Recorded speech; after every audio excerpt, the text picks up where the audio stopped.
ये किसी का बटुआ मिला है, किसी का पर्स मिला है, जिसका हो वह मुझसे प्राप्त कर ले। बुजुर्ग ने अपना जेब देखा, उसमें बटुआ गायब है। उसने कहा कि कंडक्टर साहब, हो सकता है कि ये पर्स मेरा हो, मुझे वापस लौटा दो।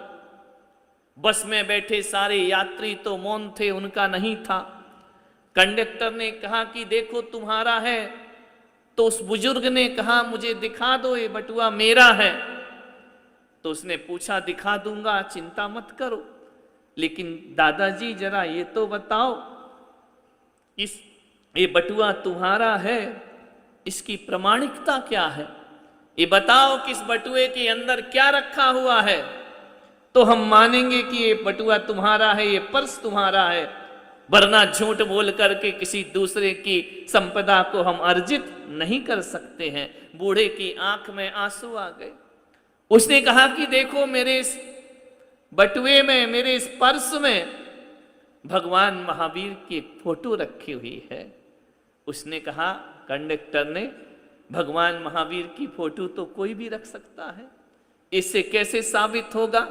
कई जैन बैठे होंगे, उनके पर्स में भी भगवान महावीर की फोटो होगी, कैसे साबित करोगे कि ये तुम्हारा ही है?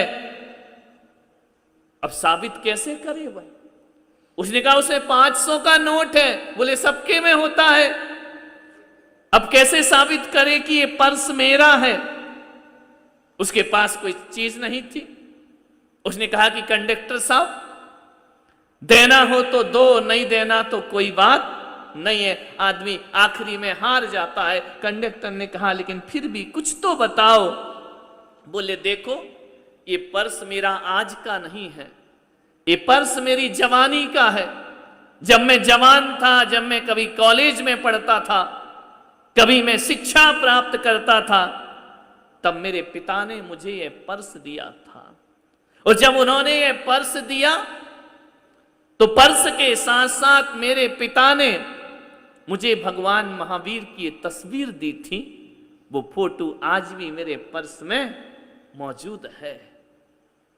तुम्हें मालूम है, उस समय भी बिल्कुल नास्तिक था, भगवान को मानता नहीं था, लेकिन पिता की जोर जबरदस्ती थी, मुझे पर्स में भगवान का फोटो रखना पड़ा। लेकिन मैं अपने पिता को बहुत प्यार करता था, अपने माता पिता का बहुत सम्मान करता था। एक दिन मेरे मन में आया कि माता पिता भी तो भगवान ही हुआ करते हैं, वह भी तो ईश्वर के समान होते हैं। मालूम है, पिता कितना भी दुर्जन हो, पिता कितना भी दुष्टता से परिपूर्ण हो, पिता कितना भी गलत रास्तों पर चलता हो, तो भी पुत्र का फर्ज होता है अपने पिता का सम्मान करे, उसे भगवान जैसा पूजा करे। मालूम है क्यों? क्योंकि एक पिता ही दुनिया में ऐसा होता है जो हमें प्राण दिया करता है, हमें संसार में लेकर आया करता है। उसका सम्मान भगवान से माता पिता का सम्मान, ताकि ये भी तो भगवान है। तो मालूम है मैंने क्या किया? अपने भगवान महावीर की फोटो के ऊपर उस पर्स में माता पिता की तस्वीर लगा दी कि ये ही मेरे लिए भगवान है। फिर उससे क्या हुआ? बोले फिर मेरे पिता ने मुझे पढ़ाया, स्कूल में भेजा, कॉलेज में भेजा। जब मैं जवान हो गया तो मुझे ऐसा लगा कि मैं भी तो बड़ा हैंडसम हूं, मैं भी तो बड़ा। मैंने अपनी जवानी की फोटो ली और पिता की फोटो के ऊपर लगा दी। पहले भगवान महावीर, फिर माता पिता, फिर खुद की तस्वीर लगा दी। मेरा धीरे धीरे पढ़ते पढ़ते पढ़ते पढ़ते एक लड़की से संपर्क हो गया, उससे मेरा प्यार हो गया, उससे मेरा लगाव हो गया। मुझे लगा कि नहीं, अब ये लड़की ही मेरे लिए सब कुछ है, इससे अच्छा दुनिया में कोई नहीं।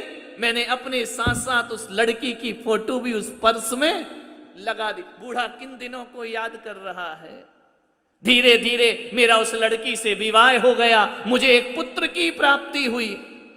उस समय ऐसा लगा कि नहीं, बेटे से अच्छा दुनिया में कोई और नहीं हुआ करता है। दुनिया की सारी संपदाएं एक तरफ, दुनिया की सारी खूबसूरती एक तरफ, संतान का सुख एक तरफ हुआ करता है। मैंने अपने पति पत्नी की फोटो के ऊपर अपने लड़के की फोटो लगा दी। फिर क्या हुआ, एक दिन ऐसा हुआ मेरे पिता की मृत्यु हो गई, कुछ दिन बाद मेरी मां की मृत्यु हो गई, और एक लंबी बीमारी से मेरी पत्नी का भी देहांत हो गया। बटुआ इतना भर गया तस्वीरों से कि अब उसमें जगह नहीं बची। अब कैसे फोटो पर फोटो लगाए।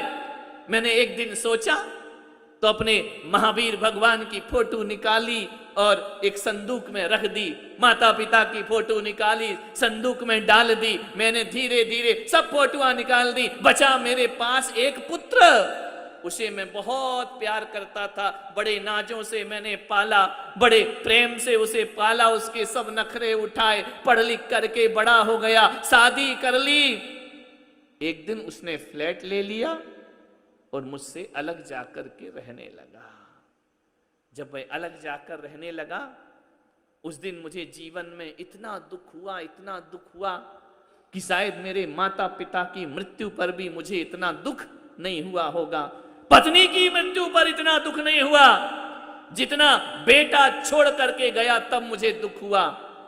आज उस बेटे का भी बेटा है, साल में एक बार मेरे से बात करता है, साल में एक बार कभी कभार मिला करता है।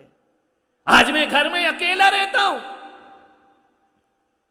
मेरे पास कुछ नहीं है, थोड़ा बहुत मेरी सर्विस थी, उसकी पेंशन आती है, मेरा जीवन कटता है। लेकिन घर की चार दीवार में मैं बिल्कुल एकाकी जीवन जीता हूं, अकेला जीवन जीता हूं। कंडक्टर की आंख भर रही थी सुन सुन करके। उसने कहा कि मैंने एक दिन सोचा और एक दिन वह पुरानी संदूक खोल दी, पुरानी पेटी खोल दी, वहां मुझे कोई नजर नहीं आया, मुझे वहां भगवान महावीर की निकाली हुई तस्वीर नजर आती है। और जब मैंने देखा कि यह तस्वीर और इस जवानी के, इस जिंदगी के बुढ़ापे के इस दौर में कितने रिश्तों को जीते मरते मैंने देखा है, कितने रिश्तों को बनते बिगड़ते मैंने देखा है, कितने व्यवहार को अच्छा बुरा होते मैंने देखा है, कितने अपनों को दूर होते देखा है और परायों को अपना बनते हुए देखा। ये जवानी के दौर में बुढ़ापे तक के इस पायदान में मैंने सब कुछ देख लिया। लेकिन जैसे ही भगवान महावीर पर दृष्टि डाल दी तो मैंने देखा पिता चले गए दुनिया से, माता चली गई दुनिया से, पत्नी चली गई दुनिया से, पुत्र होकर भी ना होने के समान है।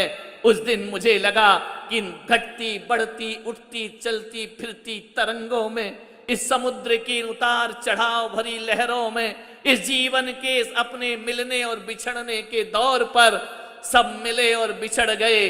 केवल एक ही चीज मेरे साथ पहले भी थी, वो आज भी है, मेरे भगवान महावीर की तस्वीर, उसमें कोई परिवर्तन नहीं आया। ईश्वर ने मेरा साथ नहीं छोड़ा। जैसा शुरुआत में मैंने ईश्वर का दामन बिना इच्छा के थामा था पिता की आज्ञा से, आज मुझे लगा कि मेरे पिता